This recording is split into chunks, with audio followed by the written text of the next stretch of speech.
So, good day, no? Today we will going to solve problems. Problem, no, about non-homogeneous linear DE with constant coefficient.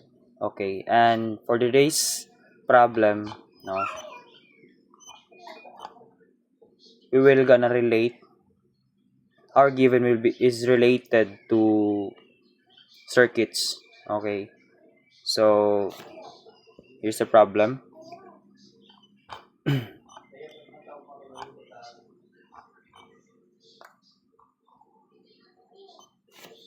DVC DVC over dt plus 1 over RC. Okay, V sub C is equal to 1 over RC V in. And we also have an initial condition whereas VC 0 is equal to V sub O. Okay, and also another of information, R is greater than 0, C is greater than 0, and Vn are constant. Okay, constant. So here are the given. So in solving for non-homogeneous linear DE with not linear, I guess. When solving non-homogeneous, no, with constant coefficient. Yeah, it is linear DE. Yeah, sorry. So when solving non-homogeneous linear DE with constant coefficient, it is just like solving a vector. Okay. In solving a vector, we are going to divide the magnitude into two components. Okay, so that's how we're going to solve also the non-homogeneous linear DE with constant coefficient. And that two components are the y sub h and the y sub p. Whereas the y sub h, okay, is the natural response, okay, of your equation. Meaning the natural response, that means it is the homogeneous, no, by when we are going to solve the natural response equation, no, we will just treat it as homogeneous DE, near DE. Okay, so basically in our previous lessons, we already learned how to find the values, okay, of the no the general solution, okay, the general solution, no, in a homogeneous linear D with constant coefficient. So that's just the method or the way on how to solve also the y sub h, one of the components in solving for the non-homogeneous linear DE with constant coefficient. Okay, so and then the y sub p is the particular solution, and this y sub p, this is the part where we will find difficulties. Okay, but we have two basic methods that we will going to use, no, to find y sub p. Is either variation of parameters or undetermined coefficients. And for today's problem, we will use undetermined coefficients. Okay, so let's start, no. So in a given, dvc over dt plus 1 over rc vc is equal to 1 over rc vn. The first thing that I'm going to do here is to to let 1 over rc equal to a. Okay, so it is just optional. If you're going to solve this one, it's on you, no, if you're going to let this 1 over rc equal to something. But to make this equation much simpler, no, not look confusing, no, so I will just let 1 over rc equal to a. Okay, So A is equal to 1 over RC.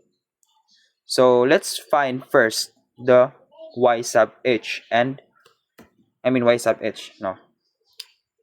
But because here our variable is v sub c, not y.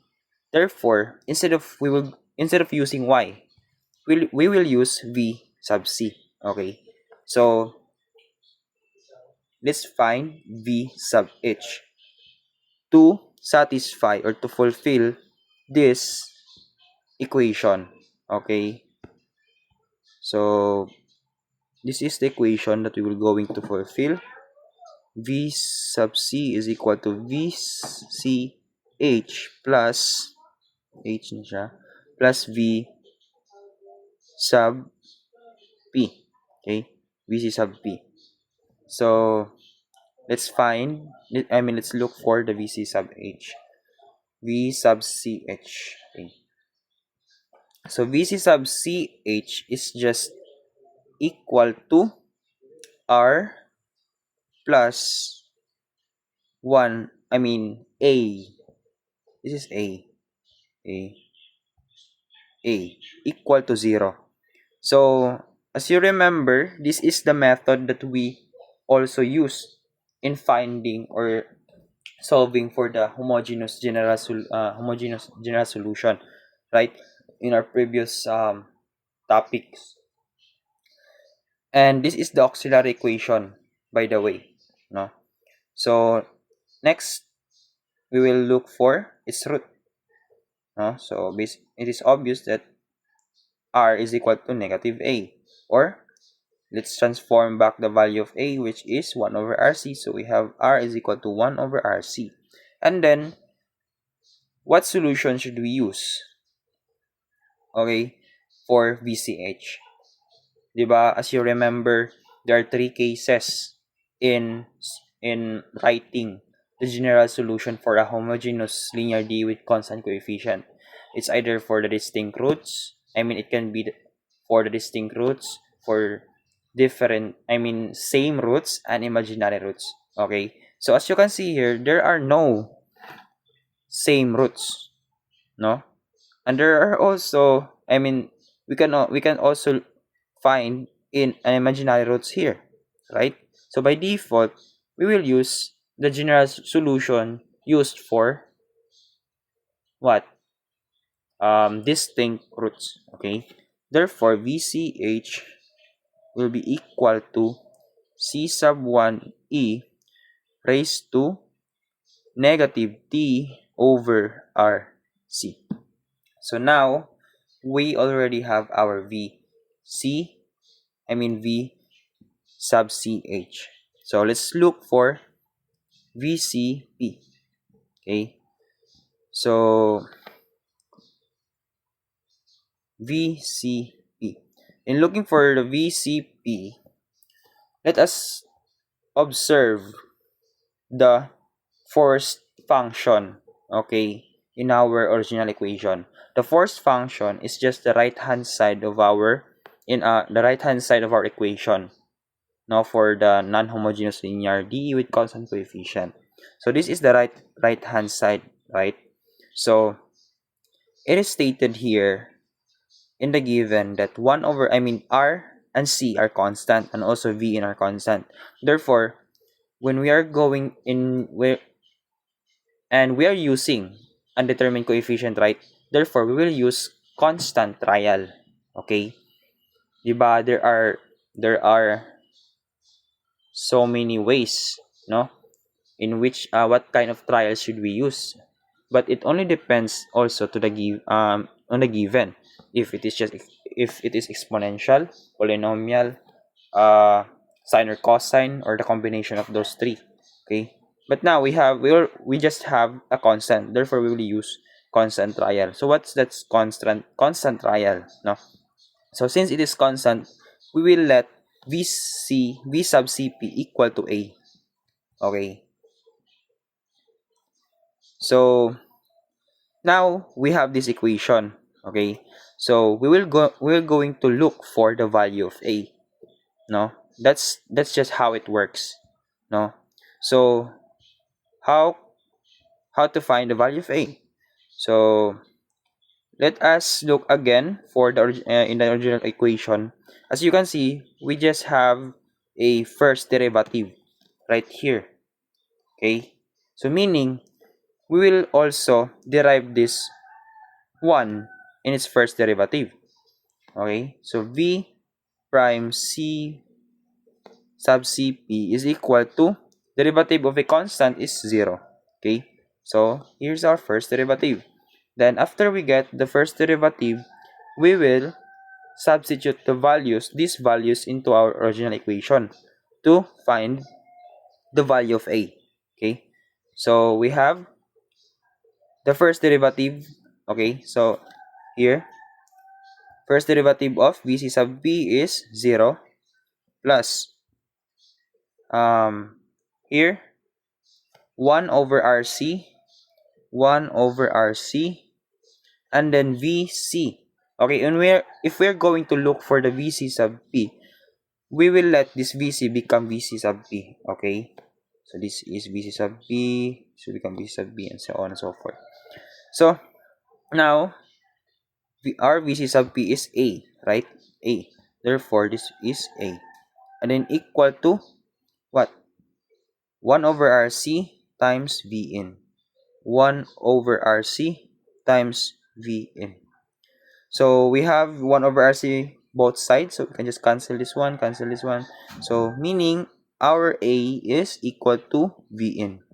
So now we have the value, we have our value, no, for a. So meaning our vc v sub cp is equal to a, I mean vn rather, vn. Okay, so now we have our v sub cp and our v sub ch. So we can now complete this formula or this equation. Vc is equal to v sub ch, which is c1e raised to negative t over rc plus vcp, which is vn. Okay, so are we done? No, because we are given also an initial condition, no, an initial condition. So we will use that initial condition here, no. So vc of 0 is equal to c1, no. Let me just rewrite the condition here. vc of 0 is equal to v0. Okay, so here we will just replace t with 0 here. Okay, so e is 0 plus vn, so we can just cancel this one because it is equal to 1. So meaning our vc 0 is equal to what? c1 plus vn. Okay, and then our vc 0 is equal to vo. Okay, so, 0. So meaning we can just replace this vc of 0 into vo equal to c1 plus vn. And then to find the value of, let us find the value of c1, no? So what's the value of c1? So c1 is just equal to v sub o minus vn. Okay, I just transpose this one. So this is the value of c1. Now let us go back to the original equation, which is vc is equal to what? Our c1 is equal to vo minus vn times here we are already done with c1, so e raised to negative t over rc na. So e raised to negative t over rc plus vn. So here's the answer for this problem. So I hope you understand, no? And please excuse my grammar and my pronunciation because I'm not really good when when speaking when when I'm speaking English rather, but I'm I'm still practicing on it. So